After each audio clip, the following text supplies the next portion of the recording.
Assalamualaikum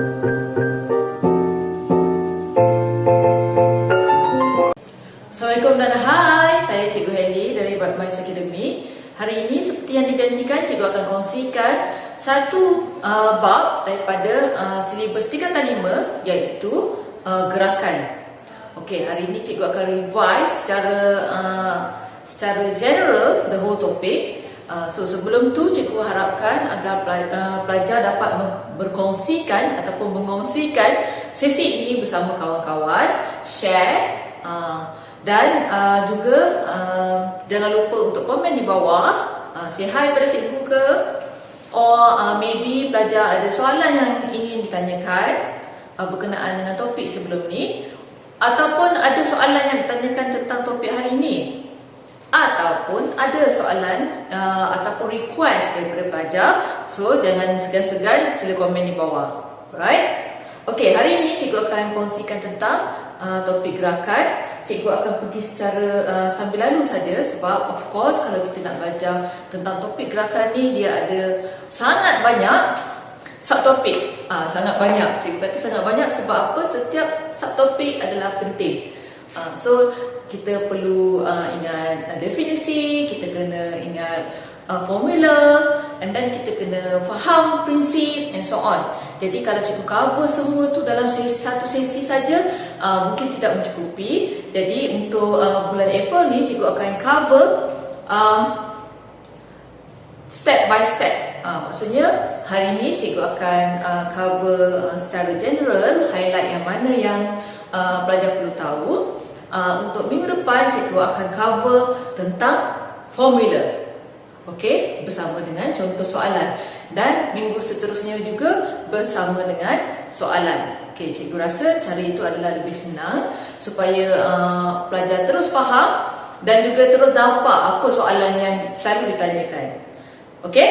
Boleh? Okey, jangan lupa untuk kongsikan, share dengan kawan. Mungkin kawan tak sempat tengok sesi hari kali ini. Okey? Share and comment. Alright, so boleh kita mula? Okey, dalam topik gerakan yang pertama sekali, pelajar perlu tahu subtopik yang pertama adalah tentang apa? Kenderaan darat. Okey, pertama sekali topiknya adalah tentang kenderaan darat. Okey, boleh nampak bisa cikgu?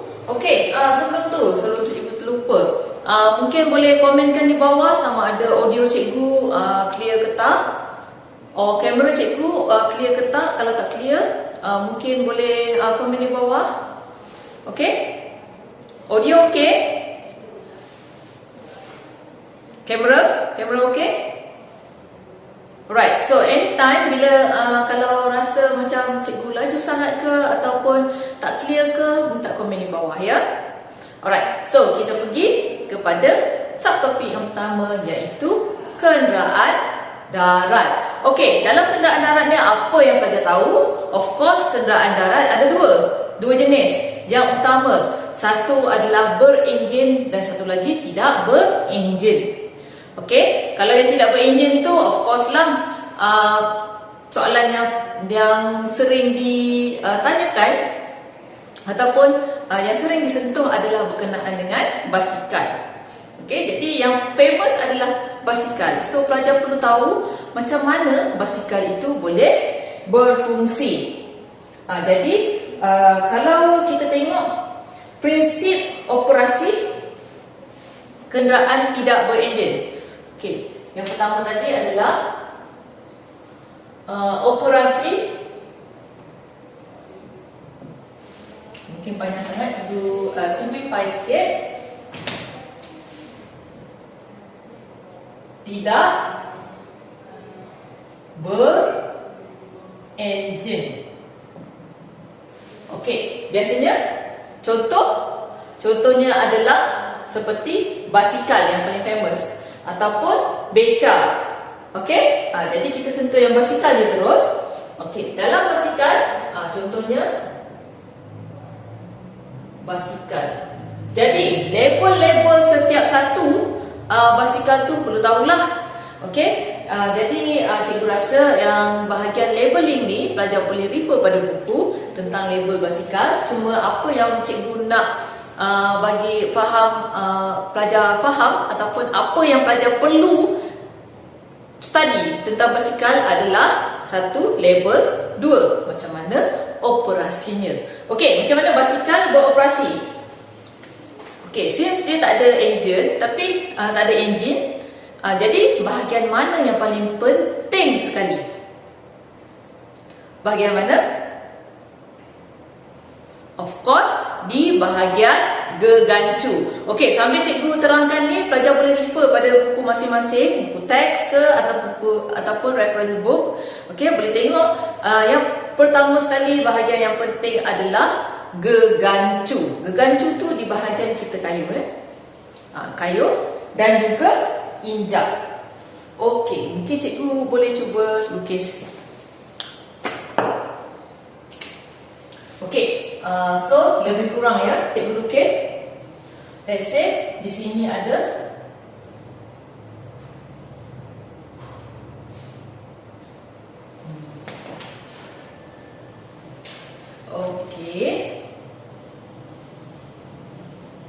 Okey, lebih kurang ya, tak berapa nak bulat. Okey. And then ada bahagian yang kecil sedikit.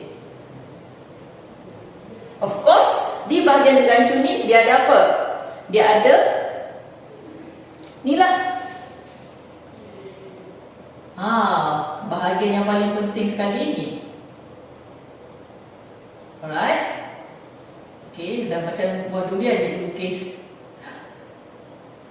Okey, cikgu buat okey, lebih kurang ya.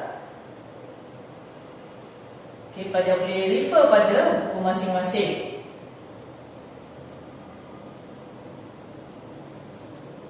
Okey, and then of course di sini pun ada. Ini adalah gear.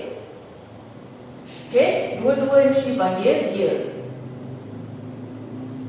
Okey, jadi prinsip operasi basikal mesti ada dua bahagian ni. Okey, iaitu di bahagian depan ni, sini ada, macam mana dia pusing, ada injak. Okey, so injak tu tempat kita pijak tu. Okey, cikgu lukis macam ni lah.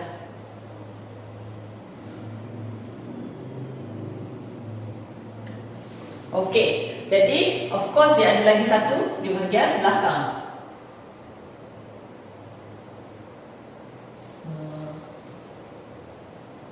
Bahagian belakang. Okey, boleh nampak? Okey, bayangkan pelajar sedang naik basikal. Naik basikal tu bawah dia macam ni. Okey?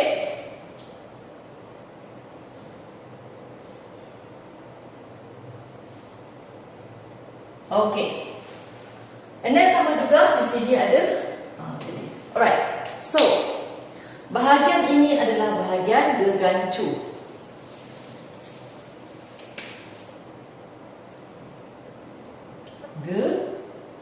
Gegancu.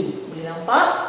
Alright. So, bahagian yang kita pijak tu dipanggil injak. Betul?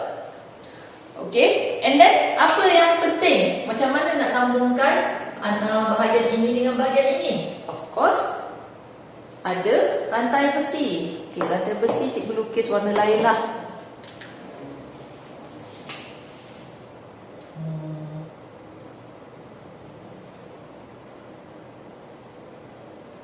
Okey, jadi rantai besi inilah yang akan bertindak memusingkan, menghubungkan antara keduanya. So dia akan lalu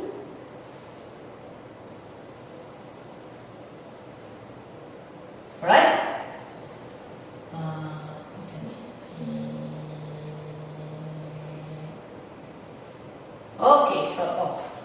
Okay, boleh? Alright, jadi ini adalah bahagian rantai besi.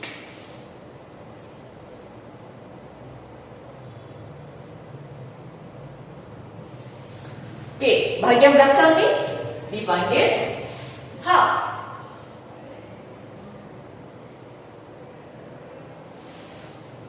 Alright, jadi keempat-empat bahagian ini adalah bahagian yang penting untuk basikal. Jadi, what happened? Ketika kita sedang mengayuh basikal, injak, bila kita gerakkan bahagian injak ni, hub di tayar belakang, okey, ini di tayar belakang ya, akan bergerak. Sebab apa? Sini bergerak, rantai besi ini akan transfer ke hub belakang, dan hub belakang pun bergerak dan menggerakkan tayar belakang. Jadi antara tayar depan dan tayar belakang pada basikal yang paling penting adalah tayar belakang. Sebab tu orang boleh buat wheelie. Wheelie macam mana? Angkat tayar depan, belakang bila kayuh, belakang masih boleh jalan. Okey? So itulah sebabnya. Jadi bahagian label ni senang saja, tapi prinsip operasinya bagaimana kita nak tulis? Okey, prinsip operasinya senang saja, dia ada 4 poin. Yang pertama, operasi ya.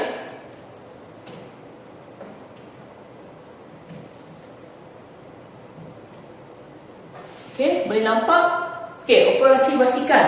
Yang pertama sekali, injak basikal di kayu. Okey? Ataupun apabila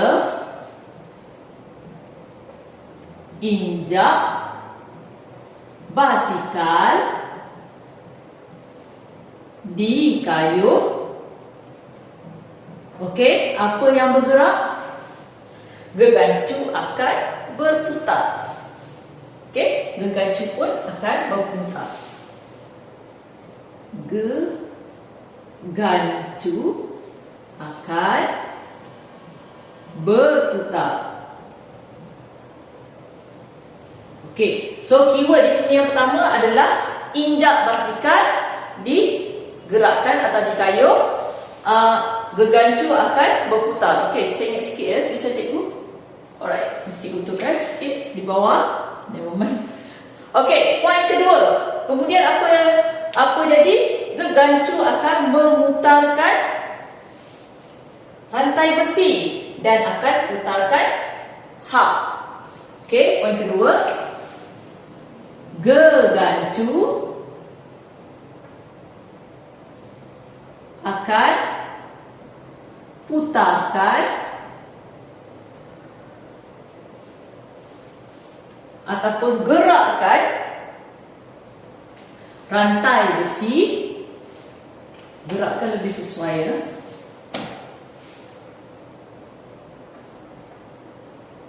Gerakkan rantai besi.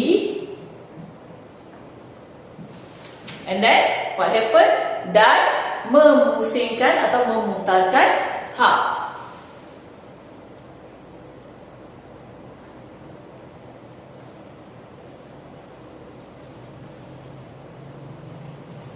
Alright, dan memutarkan hub. Okey, poin ketiga.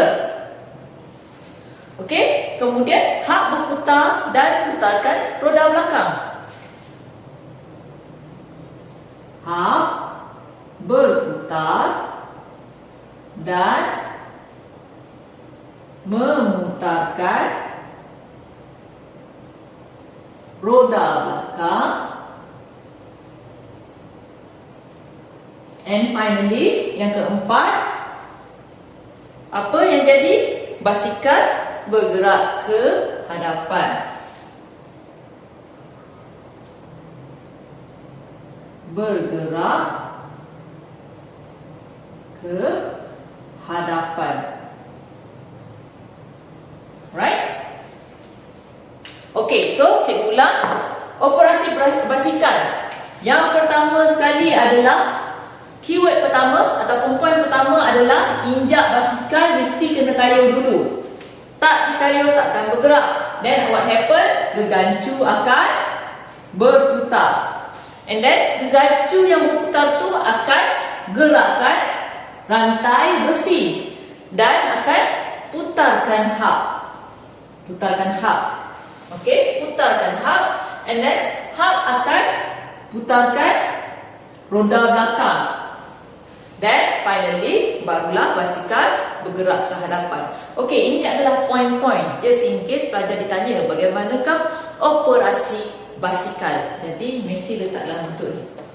Okey, cikgu sangat sarankan seperti dalam sesi-sesi yang sebelum ni, sekiranya pelajar menerangkan tentang sesuatu yang memerlukan pelajar, contoh markah macam 3 ke 4 ke, cikgu sangat sarankan setiap satu poin satu ayat, supaya pelajar sendiri pun boleh nampak poin tersebut. Okey? Boleh? Okey, nampak ya? Okey, ingat label and then step. Ada 4 poin. Alright, so itu adalah basikal. Contoh kenderaan di darat. Yang kedua, kenderaan di darat yang tak berenjin adalah basikal. Okey, yang kedua adalah kenderaan berenjin. Okey, boleh cikgu padam? Okey, cikgu padam ya. Okey, saya tu sambil-sambil cikgu padam ni boleh komen di bawah. Mungkin ada nak tanya ke soalan, boleh komen di bawah ya. Dan ingat share pada kawan-kawan yang belum lagi join sesi ni. Okey?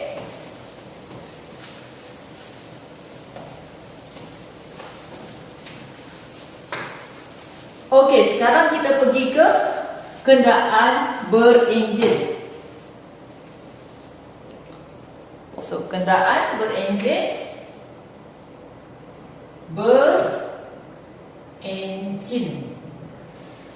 Okey, berenjin. Okey, so kenderaan berenjin ni ada berapa jenis?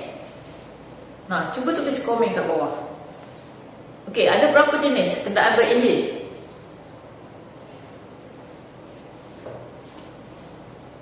Boleh?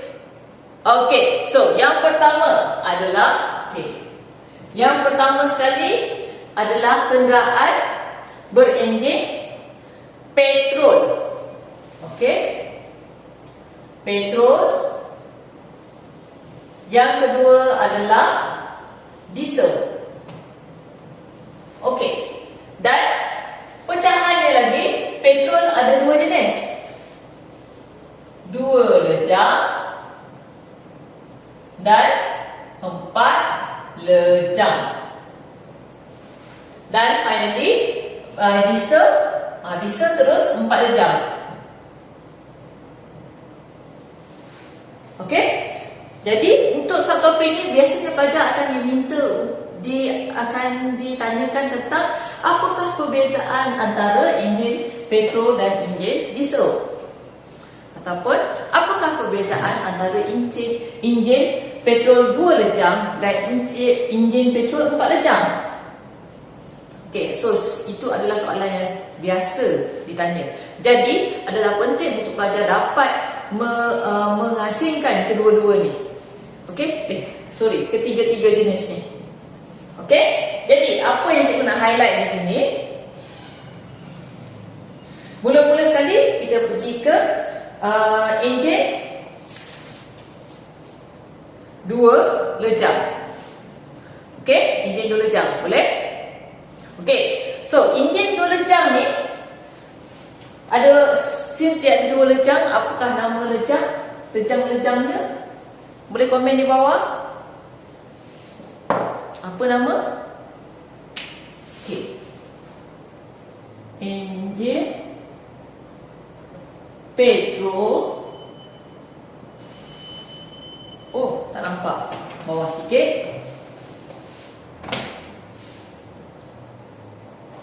Enjin petrol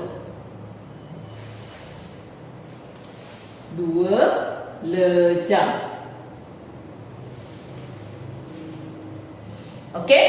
Jadi, enjin petrol 2 lejang ni ada, of course lah 2 lejang. Apakah namanya? Nama lejang yang pertama, lejang apa? Lejang naik. Lejang naik. Dan kedua adalah lejang turun. Okey? So, itu enjin petrol 2 lejang. Masih gunakan enjin petrol tetapi 2 lejang. Right, now enjin petrol 4 lejang pula.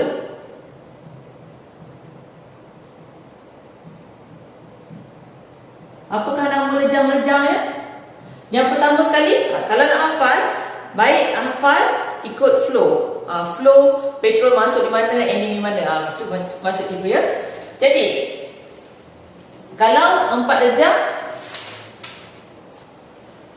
pertama sekali adalah lejang pengambilan.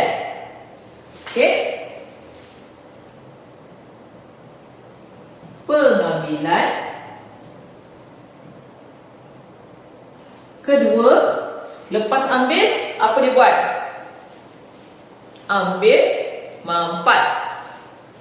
Lejang mampatan. Kemudian ketiga, lejang dah mampat, apa buat? Dah mampat, pergi ke kuasa. Lejang kuasa. Dan yang keempat adalah lejang exhaust. Tempat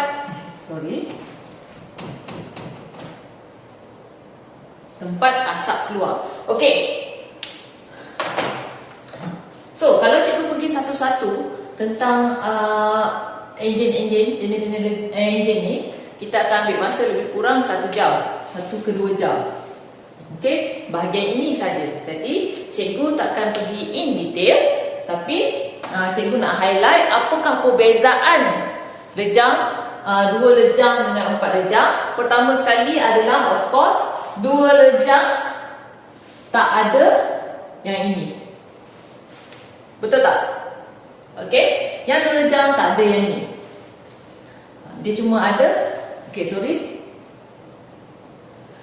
namanya ini naik, ini term dia lain.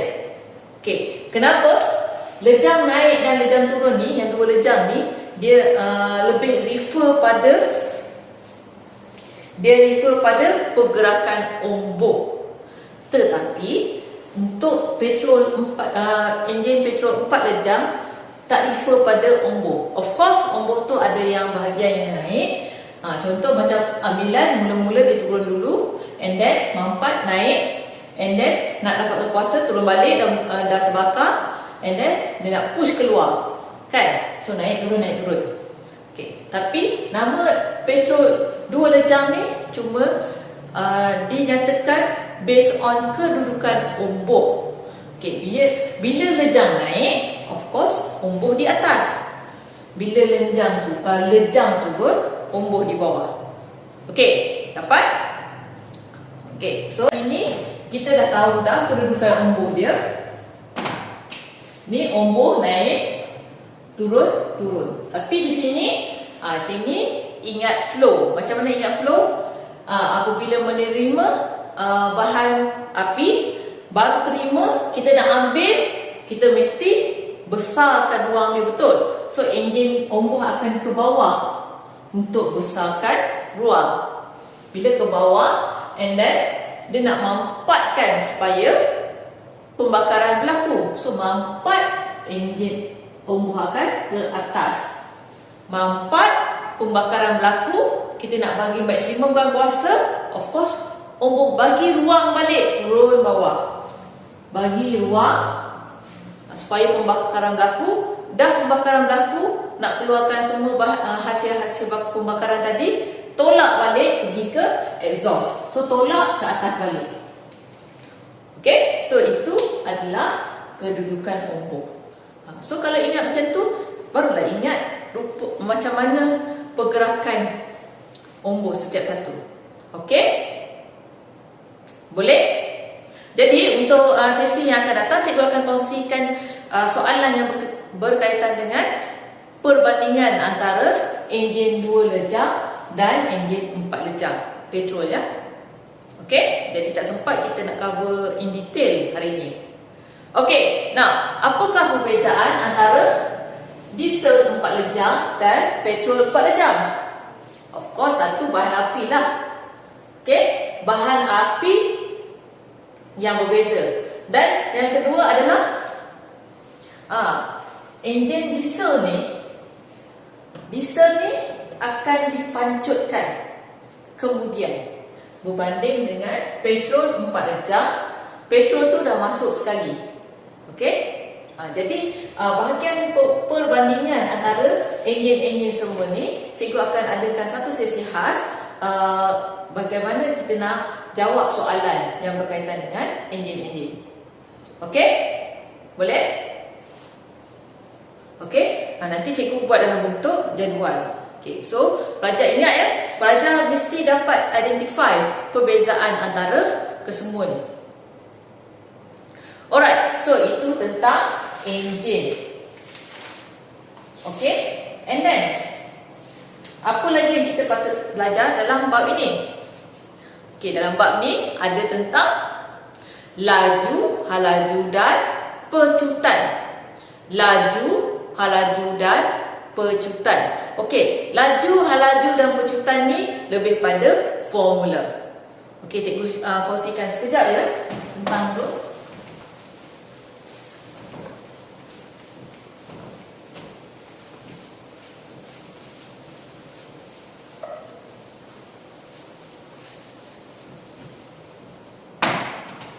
Okey, dalam laju, halaju dan pecutan,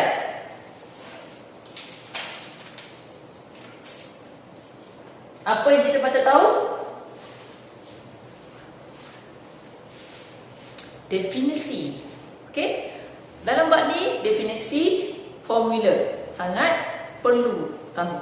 Jadi bila kita tahu definisi, daripada definisi tu kita boleh membuat anggaran ataupun menganggap tentang hipotesis ataupun hubungan antara. Okey, jadi dalam bab ni definisi dengan formula wajib hafal. Okey, of course nak hafal kena faham dululah. Okey, tak boleh dah main hafal je tak faham, penat. Okey. Now, okey, next subtopik adalah laju, halaju dan pecutan. Okey, cikgu pergi yang laju dulu. Laju, apakah maksud laju? Kadar perubahan masuk laju. Kadar perubahan jarak. Kadar perubahan jarak. Cuba tulis kat bawah tulis. Definisinya kadar perubahan jarak. Kadar perubahan jarak atau perubahan jarak per unit masa. Okey, cikgu salah dia. Kadar perubahan jarak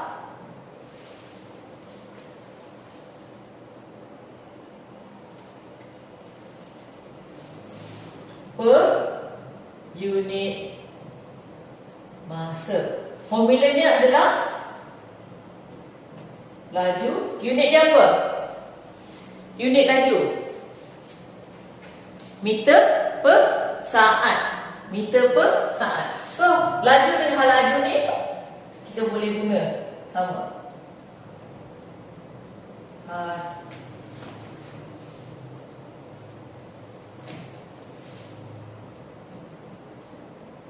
Meter per saat. Okey? Meter per saat. Lepas tu, apa formulanya? Jarak bahagi masa. Jarak per masa. Okey? Jadi, itulah datangnya meter dan datangnya saat. Okey? Boleh? Okey? Ni meter per saat. Ingat? Meter sama je, maksudnya meter per saat. Bila kita bawa ke atas, dia jadi tolak 1. Kalau saat kuasa 2, dia akan jadi meter per saat kuasa 2. Okey? Boleh ya? So far so good? Okey? Tentang formula, ingat, kena hafal. Okey, macam mana kita nak solve problem tentang ni? Senang saja. Asalkan kita tahu formula, kita cuma perlu masukkan saja.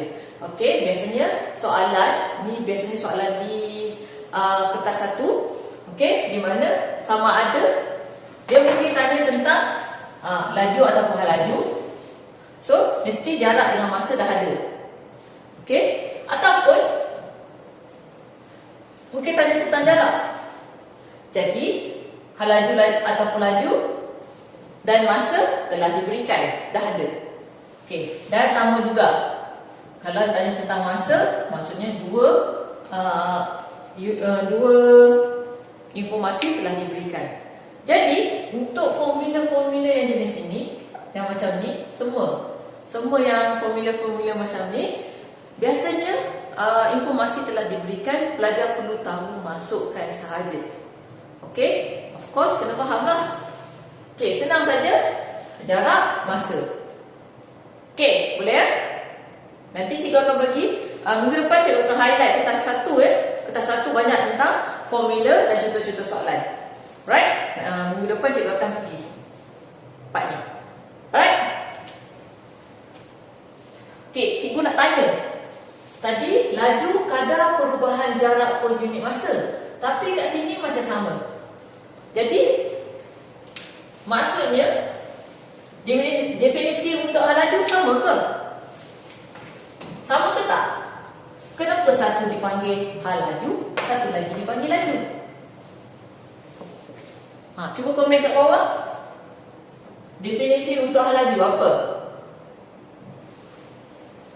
Cuba komen.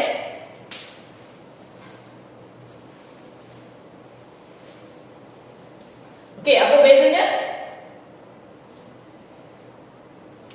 Okey, mula-mula sama juga kadar perubahan jarak, tetapi ada tambah 1. Apa dia?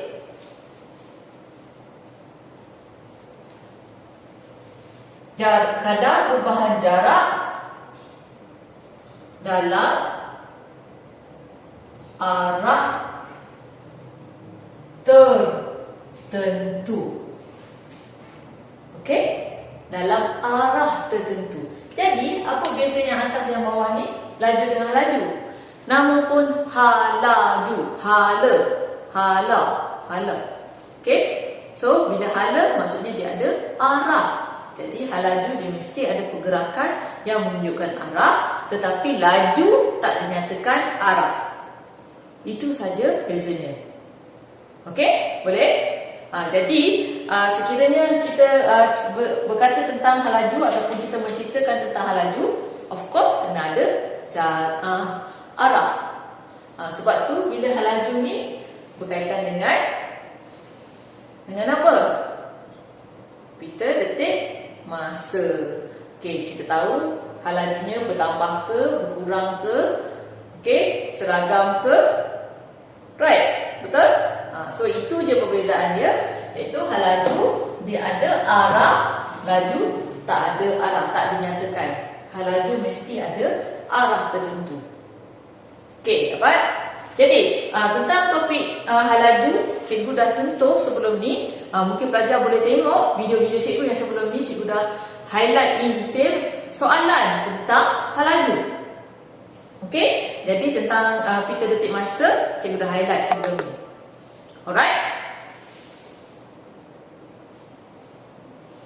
Okey. Kemudian, selepas laju dan hal laju, apa yang kita belajar dalam topik ni? Pecutan. Sama juga, pecutan. Pecutan definisinya adalah, okey, cikgu tulis sebelah ni ya.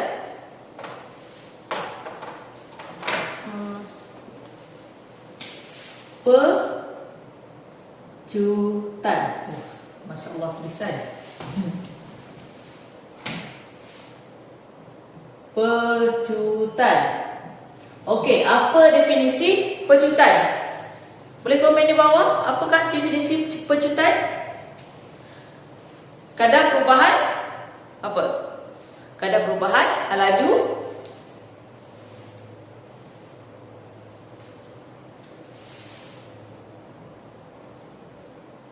kadar perubahan halaju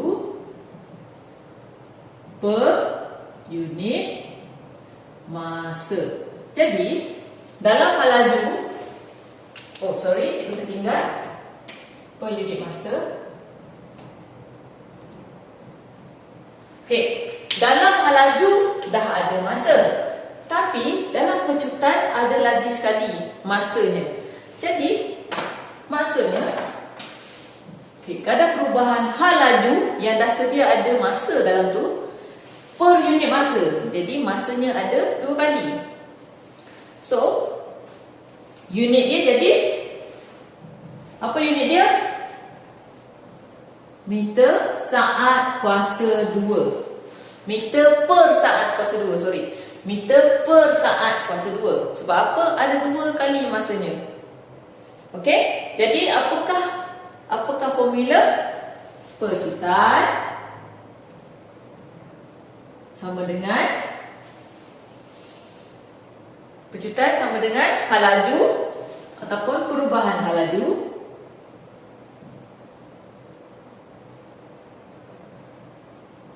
bahagi masa.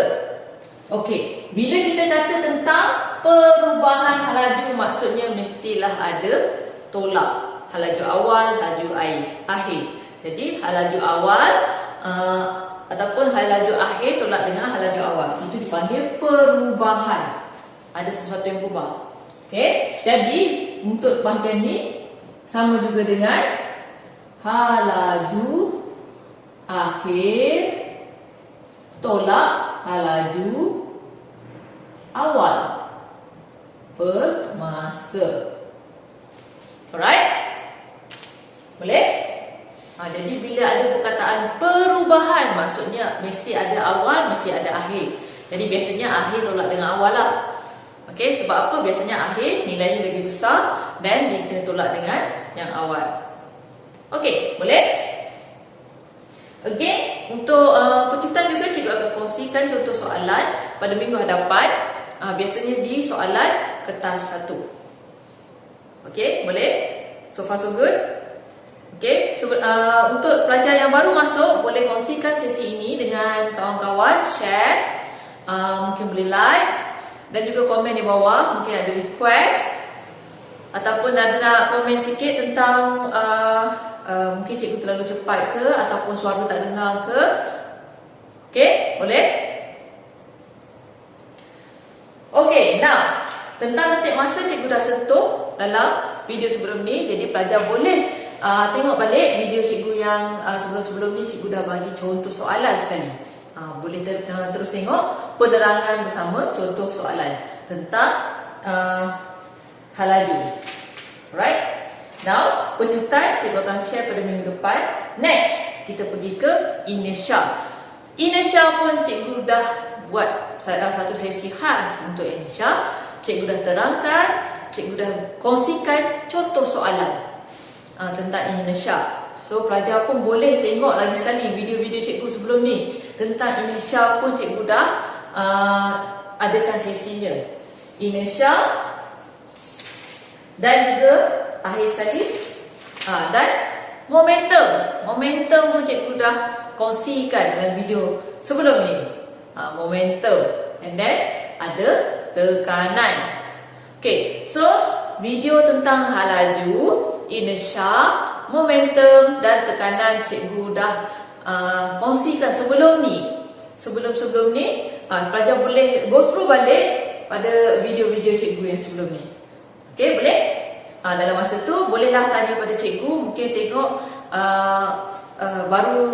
baru nak tengok video tu ke, boleh tanya pada cikgu. InsyaAllah cikgu akan cuba jawab selepas ni, ya. Boleh? Okey. Now, kita akan pergi ke sesi yang mana? Kita akan pergi ke sesi kenderaan air. Okey, kenderaan air. Bahagian kenderaan air. Tadi kenderaan darat, ada banyak tentang kenderaan darat. Okey, jenis-jenis, ada jenis-jenis, prinsipnya.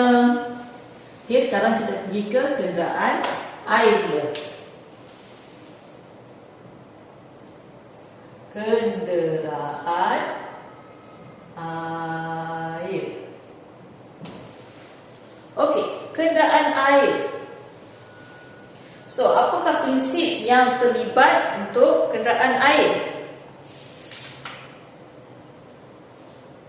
Prinsip apa? Prinsip Archimedes. Okey? Prinsip Archimedes. Prinsip. Okey. Apakah itu prinsip Archimedes?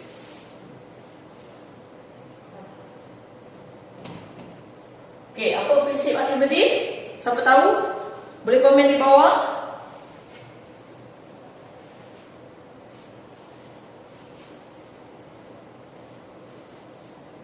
Boleh komen. Okey, apakah prinsip Archimedes? Okey, sesuatu objek yang berada di mana? Sama ada cecair ataupun gas.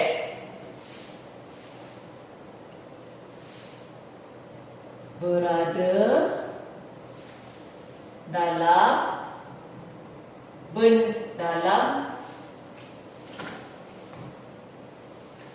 bendalir ataupun gas yang mengalami pengurangan berat disebabkan oleh daya tujar. Okey, macam mana kita tulis? Sesuatu objek yang berada dalam bendalir ataupun gas akan mengalami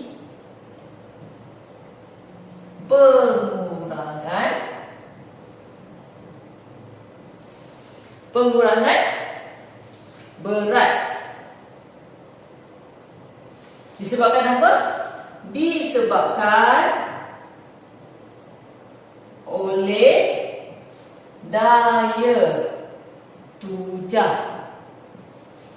Okey, disebabkan oleh daya tujar yang bertindak ke atas arah objek tersebut. Okey, yang daya tujar. Okey. Macam mana? Contoh, cikgu ada. Okey, ni ada bekas.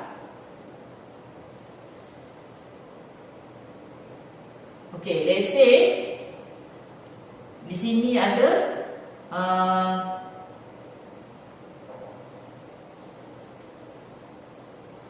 okey, sesuatu objek di sini. Ni air.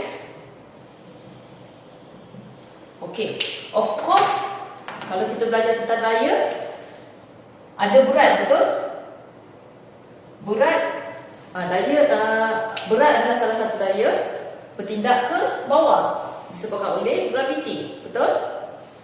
Jadi daya tujar adalah daya ke atas. So dia opposite dengan berat objek tadi. Okey, jika okey, faham tak? Kita ulang. Sesuatu tu boleh timbul apabila daya beratnya, okey, dan ada daya tujar. Jadi berat yang sepatutnya, contoh, for example sini adalah 20 kilogram. Tapi disebabkan ada daya tujar, dia jadi dalam 10 kilogram. Contoh, itu yang dipanggil pengurangan berat. Okey, macam mana?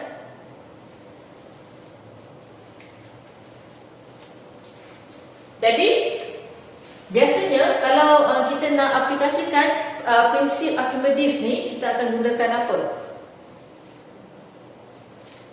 Okey, kita akan gunakan apa?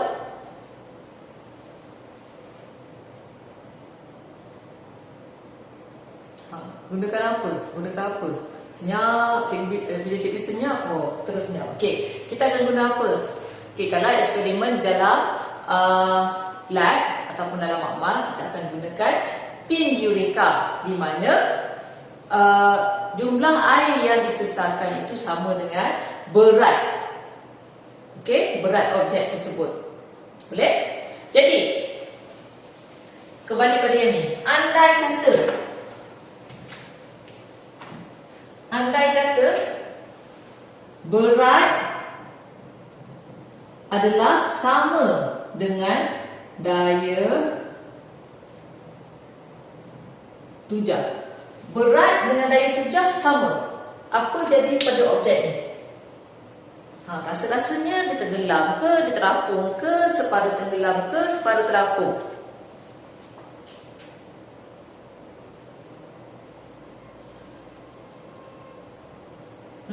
Boleh? Boleh agak? Contoh, beratnya beratnya 20 di sini. Daya tujah 10 juga. Rasa-rasanya objek tu terapung ke tenggelam? Cuba komen di ruang komen di bawah. Tu fikir-fikir, discuss dengan kawan. Sama ke tak sama? Terapung ke tak? Tenggelam ke tak? Okey, 1 minit.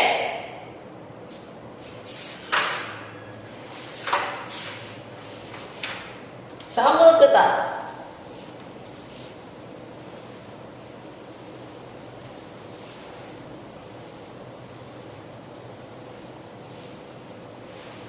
Terapung, tenggelam, terapung, tenggelam.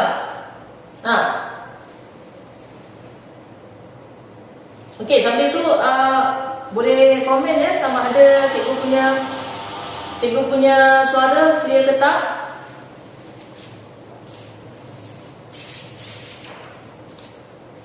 Okey. Mungkin cikgu akan tinggalkan soalan ni pada pelajar-pelajar. Jadi sesi yang akan datang cikgu akan beri jawapannya.